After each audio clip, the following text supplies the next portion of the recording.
Nilikuwa ninafikiria kwamba je, Pashambe alimwambia maneno ambayo sio sahihi Mr. Nilo, ya kwamba mama yake ni mtu hai kabisa, yani hajafa.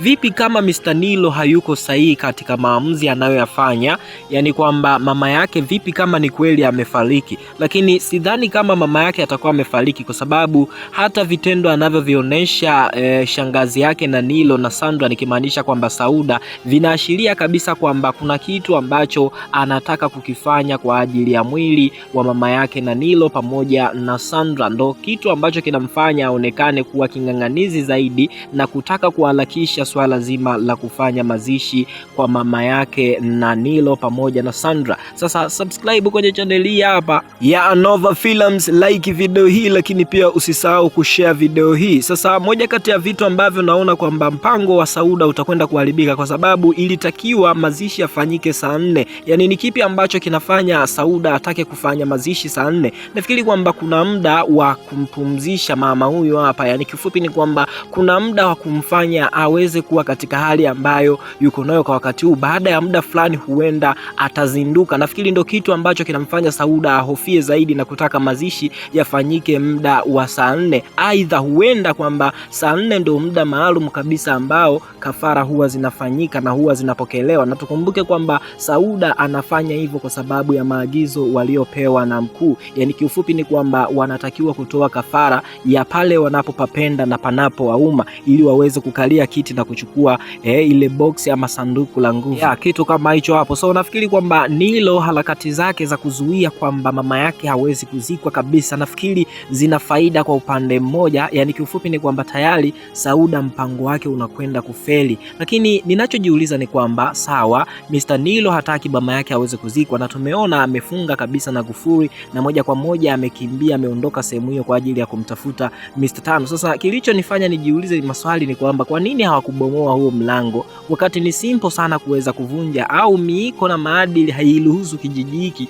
kufanya kitu kama hicho hapo, yani kuvunja mlango ambao umefungwa na mtu huyo kaondoka na hataki kabisa kuweze kufunguliwa. Kwa sababu naona kabisa kwamba Sauda angetaka jambo lake liweze kufanikiwa kwa haraka zaidi, angetumia nguvu kuvunja hapo. Lakini je, angevunja angewezaje kuzika? Wanakijiji wangemchukuliaje? Nafikiri ndio kitu cha pekee ambacho kimemfanya Sauda asifanye maamuzi ya haraka, yani kubomoa mlango na kuchukua mwili moja kwa moja kwenda kumpumzisha. Kwa sababu amefanya hivyo, nafikiri nimepata reasons ya kuamini kwamba kuna kitu ambacho ana wasiwasi nacho, ambacho ni kwamba hataki wanakijiji wajue mabaya yake. Kwa sababu kama atafanya hivyo, everyone will have a reasons to doubt her. Kitu kama hicho hapo. Sasa pia nikukumbushe kuhusiana na kile ambacho nilikwambia kwenye uchambuzi uliopita.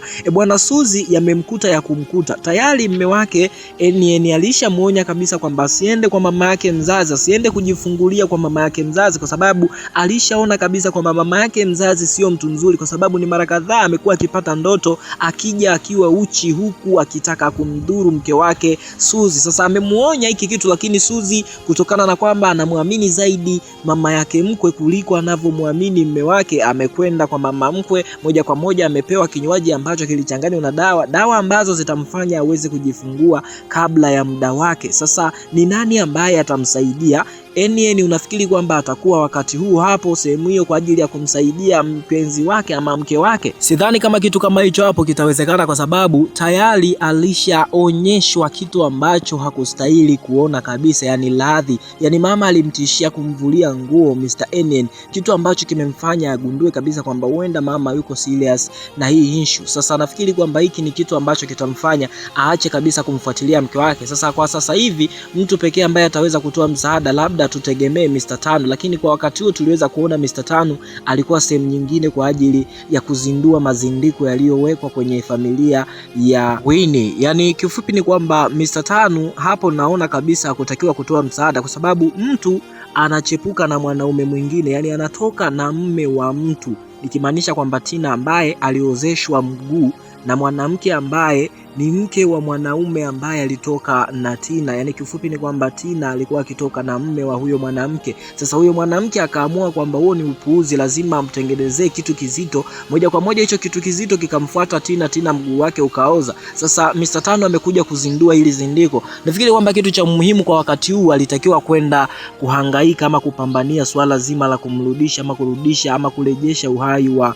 mama yake na Nilo kabla mambo hayajaharibika, kuliko kuhangaika na kumsaidia mtu ambaye anafanya kosa huku akijua kwamba ni kosa. Yani kutembea na mwanaume wa mtu, hata vitabu vitakatifu vinakataza dhambi kama hii hapa. So nafikiri kwamba hapo Mr. Tano umezingua kwa upande wangu, ulitakiwa ukamsaidie Nilo, na najua kwamba Mr. Tano anatambua hata kabla ya Mr. Nilo kufika hapa kwa ajili ya kumjulisha taarifa ambayo alipewa na Mr. Pashambe ya kwamba yeye ndo mwenye uwezo wa kumrudisha mama yake kwenye uhai wake. Najua anatambua kabisa kwamba Mr. Nilo anamtafuta kwa wakati huu na anahitaji msaada wake kwa ajili ya kumzindua mama yake pale alipolala, watu akiamini kwamba amekufa kumbe hajafa. Sasa pia kitu kingine cha msingi zaidi ni kuhusiana na kitu cha umuhimu kabisa ambacho tunakwenda kukichambua kwa wakati huu, ni kuhusiana na namna atakavyojigawa Mr. Tano kuweza kutoa misaada, kwa sababu wachawi ni wengi.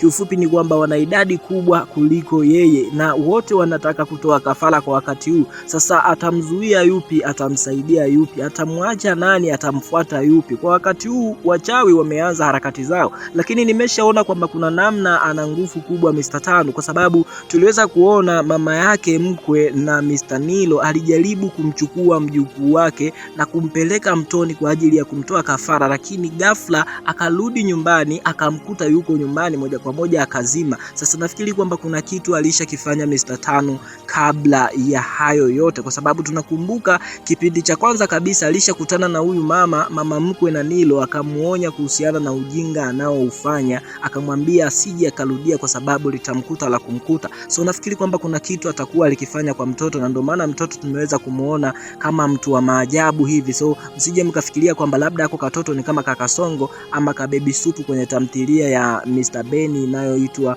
Mtoto wa Ajabu. Hapana, mtoto ni wa kawaida sana, hana nguvu zozote zile, ila ni vile tu huenda aliwekewa zindiko ama aliwekewa kitu ambacho kinaweza kikawa kinga ya kumfanya asiweze kudhurika na mama yake na bibi yake. Kitu kama hicho hapo nafikiri Mr. Tano atakuwa alikifanya. Lakini vipi kuhusiana na huku upande wa pili kwa mama yake mkwe na Suzi? Je, atafanikisha jambo lake la kuchukua hicho kiumbe ambacho kilikuwa kwenye tumbo la Suzi, au na yeye tayari alishakutana na Mr. Tano na kupewa onyo moja kwa moja na Suzi kuwekewa kidogo kakinga ambako katamsaidia yeye kujifungua salama kabisa, hata kama atakuwa anajifungua kabla ya muda wake? Nafikiri kitu kama hicho kitakuwa kimeshafanyika tayari. Sidhani kama Mr. Tano ataacha hawa wachawi waweze kushinda katika hii vita ya kuweza kutoa kafara watu wa kawaida. Nafikiri kitu kama hicho hapo. Sasa ni kipi ambacho umekipenda zaidi kwenye tamthilia hii hapa? Je, ni Mr. Nilo kuonesha harakati za kumsaidia mama yake au nini?